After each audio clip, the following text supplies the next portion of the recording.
नमस्कार, जनता के लिए जनता की आवाज जनता समाचार में आपका स्वागत है। मैं हूं आपके साथ कंचन। आइए चलते हैं खबर की ओर। मध्य प्रदेश में शिक्षक भर्ती सरकार के लिए कहीं चुनावी साल में मुश्किलें खड़ी न कर दे। हालात यह है कि शिक्षक भर्ती को लेकर विवाद थमने का नाम नहीं ले रहा।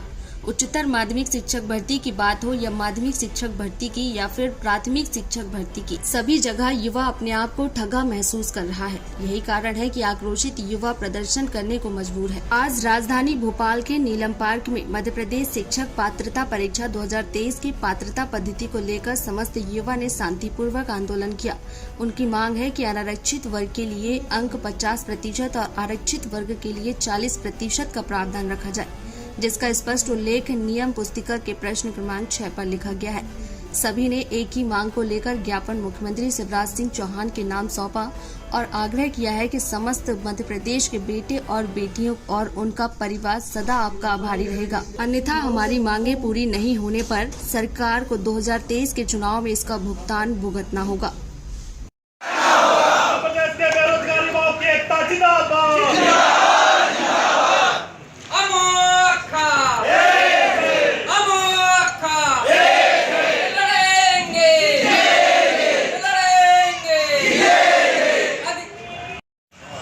सोचिए, उनके लिए कोई नीति है इस मध्य प्रदेश के अंदर? आप देखिए, 92,000 पद रेलवे के अंदर खत्म कर दिए गए। 92,000 पद। आप देखिए, बीएसएनएल में 1,40,000 पद बीएसएनएल के खत्म कर दिए गए। शिक्षा विभाग के मैंने आपको बताया, तमाम तरीके से जितने भी शासकीय विभाग हैं, सारे के सारे विभागों में ये लोग इनको बेच रहे हैं, प्राइवेट कंपनियों को ठेके पे दे रहे हैं और मध्य प्रदेश का बेरोजगार सड़कों पर घूम रहा है।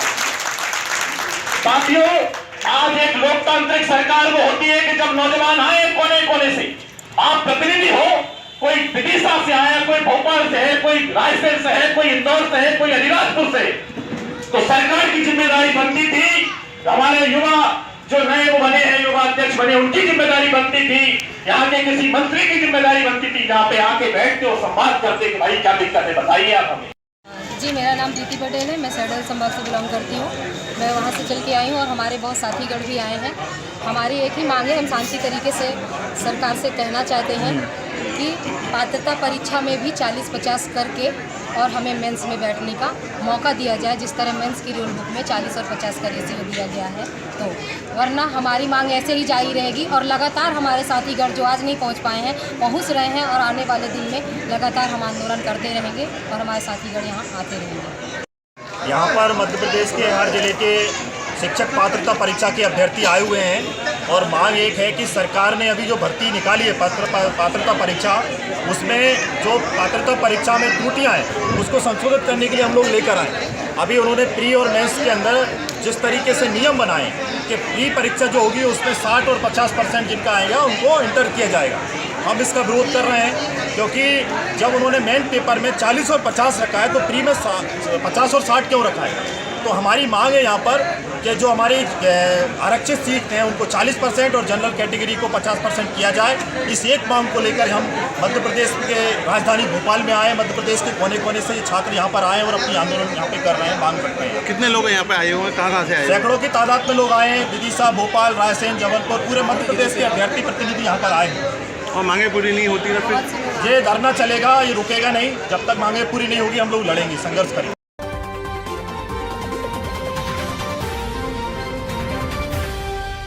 लाखों खर्च होने के बाद भी नल जल योजना ठप। झिरिया और कुओं के सहारे बसे ग्रामीण, शिकायत के बाद भी नहीं हो रहा समस्या का समाधान। ग्रामीण क्षेत्रों में ग्रामीणों को शुद्ध पेयजल उपलब्ध कराने के उद्देश्य से सरकार जल जीवन मिशन योजना के तहत नल योजना में लाखों रुपए खर्च कर रही है। साथ ही टंकी निर्माण और पाइपलाइन बिछाकर नल कनेक्शन देकर पानी उपलब्ध कराने का दावा कर रही है, लेकिन इसकी जमीनी हकीकत कुछ और ही है। पीएचई विभाग की ओर से टंकी निर्माण और पाइपलाइन बिछाकर नल कनेक्शन तो दिए गए, लेकिन डिंडौरी के कनेरी और खजरी गांव में ग्रामीणों के घरों में महज सप्ताह और महीने भर ही पानी पहुंच सका है। वे फिर से भीषण पेयजल संकट से निपटने के लिए झिरिया और कुओं का सहारा लेने को मजबूर हैं।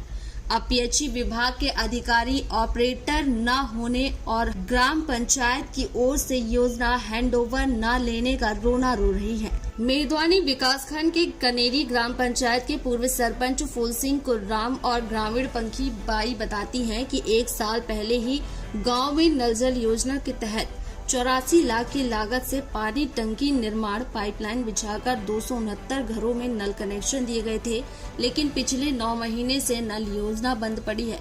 भीषण गर्मी में हैंडपंप से पानी नहीं निकल रहा। प्यास बुझाने के लिए तपती धूप में रोज मशक्कत करनी पड़ती है। हैंडपंप से दिन भर में 2-3 बाल्टी पानी निकलता है, साथ ही भीड़ लगी रहती है। कभी कभी तो पानी के लिए गांव में झगड़ा तक हो जाता है। गांव के ज्यादातर लोग 1 किलोमीटर दूर स्टॉप डैम्स के पास बनी झिरिया से पानी लेने जाते हैं।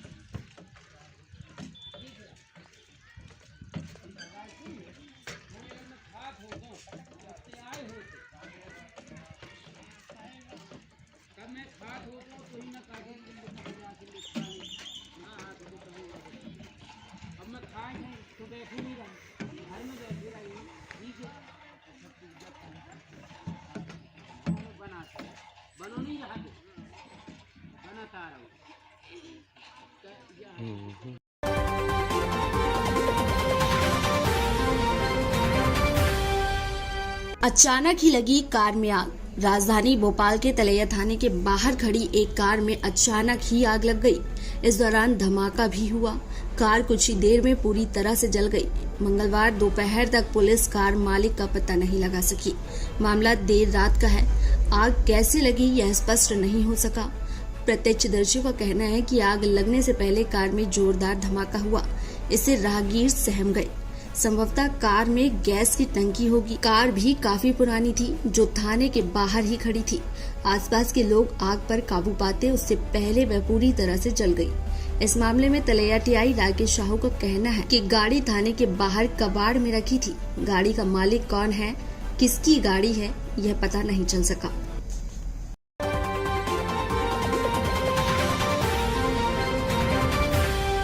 इसकी बड़ी लापरवाही से गई युवक की जान। राजधानी भोपाल के बजरिया थाना इलाके में पानी के विवाद में 2 भाइयों के बीच लड़ाई हो गई, जिसमें झुमाझटकी में एक की जान चली गई। 8 दिन पहले ही छोटे भाई की हार्ट का ऑपरेशन हुआ था। महिला शिकायत करने पति के साथ थाने गई, जहां पर उसकी तबीयत बिगड़ने लगी। जहां मौजूद पुलिसकर्मी से एम्बुलेंस के लिए बोला तो उसने नाटक करने की बात कही। इसके बाद महिला ऑटो से अपने पति को अस्पताल लेकर गई, जहां पर डॉक्टरों ने मृत घोषित कर दिया। टीआई मेहताब सिंह ने बताया कि मकान नंबर 29 चांदबड़ के रहने वाले गगन श्रीवास्तव पुत्र स्वर्गीय राम शंकर श्रीवास्तव प्राइवेट गाड़ी चलाते थे। मंगलवार को सुबह 7 बजे बड़े भाई से पानी को लेकर विवाद हो गया। मामला इतना बढ़ गया कि दोनों में झूमाझटकी होने लगी। तभी गगन शिकायत करने पत्नी के साथ थाने गए, जहां पर उनकी तबीयत बिगड़ गई। इस पर एलबीएस जाने की बात कहने लगे तो वहां से ऑटो करवाकर एलबीएस अस्पताल भेज दिया गया, जहां से उन्हें हमीदिया रेफर कर दिया। हमीदिया आने पर डॉक्टर ने उन्हें मृत घोषित कर दिया। पुलिस मामला दर्ज करके जांच कर रही है। वहीं रीवा शहर की विश्वविद्यालय पुलिस ने लग्जरी कार से नशे की तस्करी करने वाले चालक तो पुलिस के हाथ नहीं लगा, लेकिन कार व नशे की खेप को जब्त कर